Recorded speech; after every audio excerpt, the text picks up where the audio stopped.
Steph from midcourt. Oh, come on! Oh my goodness, Curry from 45 feet. Jimmy obviously helps. He helps a lot, and it's led to winning because we have a good balance and a good flow, and his impact on the game is pretty obvious. So yeah, it all goes together. That's how you win in this league. Like, everybody has to do their part. Yeah, I think everybody's always looking for me to be aggressive, and like I tell everybody, I can't help it but to get the right play, time and time again. The Golden State Warriors continue their tear across the league.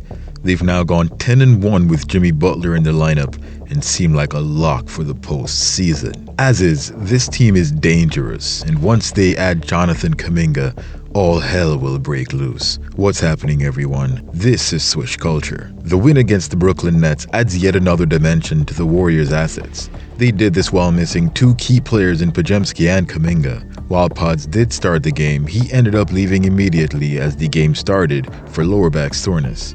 JK, on the other hand, has missed what is appearing to be his last game with a persistent ankle injury.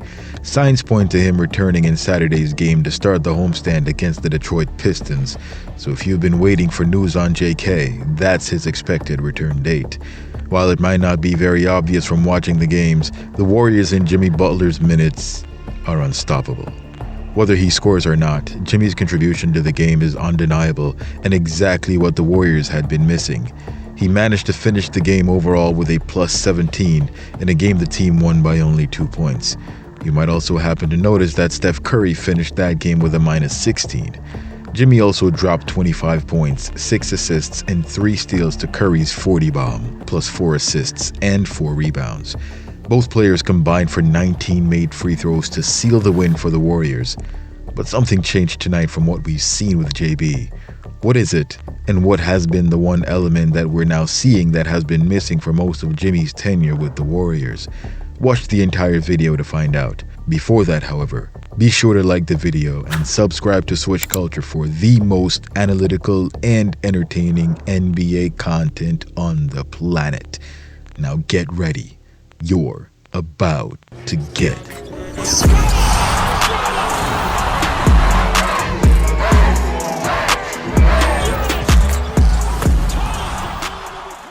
When the Warriors traded for Jimmy, the team was not expecting this smooth facilitating forward that controls the pace of the game and simply makes the right plays. It appears that of all the characteristics we've seen of Jimmy in the media, that what he's bringing to the team is maybe what the team would have hoped for with Draymond Green. A player that takes responsibility, is a leader, plays great defense, motivates his teammates, and makes them all better. This has been the most consistent aspect of Jimmy Butler that we've seen. Take this play for example. We get a Jimmy ISO from the wing against sophomore Jalen Wilson. Although Wilson is 6'8", Jimmy could easily take this to the rack, impose his physicality, and get the bucket or an and one. Instead, he drives, draws the double, leaving GP2 wide open for the floater. A nice box out on this possession gets Pat Spencer a rebound. He does not try to make this about him and his scoring, even though he can score the ball at will. This is what it means to raise the floor of your teammates. He doesn't stop there, however, as he hustles down the floor and Spencer hits him with the pass, and just like that, Jimmy gets Spencer an assist to go with the earlier rebound. These aren't empty stats, however, because although Jimmy might have gotten the rebound by himself and go coast to coast, getting your teammates involved helps the team be better in subsequent plays. Why do you think the guys like Jimmy so much? This next play with D'Lo guarding Jimmy at the wing is interesting. Seems like a simple feed into the post for a basket, but again, all the players have important roles. The spacing Steve Kerr needs to get these guys room to operate is created by having post on the far side. You see Jimmy call up Moody because they're going to run the play for him. They think Moody's coming to set a screen, and because he's a shooter, his defender's not going to let him get open. Instead, they redirect him to the wing to get his defender out of the paint. As Moody's getting rerouted, Jimmy goes towards the paint and not just to the basket.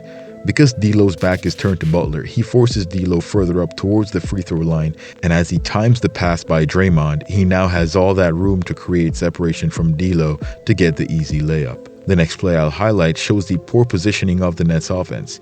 Keon Johnson tries to get out of the way to clear the space for Cam Thomas to drive. Cam is able to get by Curry, but he's immediately double-teamed by Santos. They force Thomas to the corner, however his wide open space is a problem. We now have 3 Nets defenders being guarded by 2 Warriors, and Jimmy with perfect periphery on his man, keeping Cam Johnson out of the play while keeping his eye on the ball. His positioning is what gives the Warriors the advantage, so Claxton had no room when he received the pass. As he collects the ball, he immediately gets double-teamed and stripped by Himi. The last play I'll show here is something Steve Kerr has mentioned in scrambling the opponent's defense. We see that happening as Post makes a cut to the basket. GP2 sets a faux screen and rolls to the rim, but both defenders completely ignore him and head to Steph Curry. This, believe it or not, was the right defensive play. But Steph Curry is so good it doesn't even matter. Not many players are making that shot.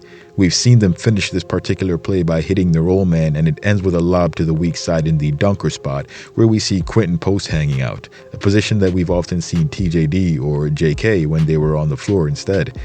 This is why it's nice having a player like Post who can stretch the floor to open up the spacing. This would give Jonathan Kuminga as much room as he wants around the basket to finish around the rim. I don't know about you, but I'm taking JK to finish over anyone within 5 foot of the basket. Except maybe the alien Victor Wembanyama, but that's another story. Either way, there are some wild times ahead for Golden State, and it couldn't be a better time to be a fan of the team. Now, despite the Warriors' current winning ways since the trade, it seems a few fans have been disappointed that Jimmy has seemed to be somewhat passive in his game. There's been calls for him to become more aggressive and attack the rim, and hence tonight, you get a game where he puts up 25 points. Kind of interesting how many fans praised him for this same style of play, one which leads to wins, but now just winning isn't enough. Fact is, you guys won't have to wait too long to see an aggressive 6'7" forward attack the basket and fill up your highlight reels. You likely won't get it from JB, however, as we're talking about JK. I know you guys have been really interested in finding out when Jonathan Kuminga will return, considering my short clip of JK's offseason work from this past summer is getting more attention than my latest videos covering the team. Come on, guys. Really? In all seriousness, add Jonathan Kuminga to this roster and all hell really will break loose. He's the perfect player to play next to Steph Curry and Jimmy Butler, and I'll explain why. Athletic, can shoot it, can score in a multitude of ways, and can guard. He can definitely guard. Sometime after the trade, both Jimmy and Steph admitted in interviews that their games complemented each other so well, they didn't even need a ramp up for their chemistry to further develop. The team has looked much better connected and complete. Both Jimmy and Steph are connectors, and both are also finishers. Steph outside the perimeter and Jimmy inside. Both players can thrive without the ball in their hands, but both are so smart, they know that there's more to the game than just scoring and bring that in spades. Then you get Steph's gravity combined with Jimmy's toughness, Draymond's defense, and it's no wonder this team has been so difficult to beat. What if I told you that there are still gaps in this construction? This is where Jonathan Kuminga comes in. The Warriors need a high flyer that can add vertical spacing. This lob threat that JK brings to the table, combined with an improved off-ball finisher, is going to turn this team into a monster. I'll be legitimately surprised if they lose any games the rest of the season with all 4 players healthy. Now granted, there will be off nights. You only need 2 of the 4 to have good games by their standards for the Warriors to come away with a W, unless they come across a team that's just hot from deep. In a 7-game series, however, considering that the Dallas Mavericks are down for the count, going from NBA finalists to trading Luka and now having nothing but injuries, and in the lottery, the Nuggets might be the only team to have a chance against Golden State. That being said, I'm gonna go out on a limb and say I don't think the Nuggets can beat the Warriors in 7 games, simply because the talent of Golden State at the moment is just too great. You get a guy like Jimmy about to taste his first championship, a guy like Draymond who's the embodiment of winning, and a hungry guy like Jonathan Kuminga knowing he's playing for his next big contract. You put these players on the floor with an MVP level Steph Curry, and it doesn't matter which round. You can take that to the bank, cash it, spend it, stuff it, eat it. Warriors in 5. Don't agree? Let me know what you guys think in the comments below. Which team could possibly beat the Warriors in a 7-game series at this point? Just be sure to like the video, subscribe to the channel, and turn on all your notifications so you don't miss any of my latest uploads. Thanks for watching. Till next time, swish!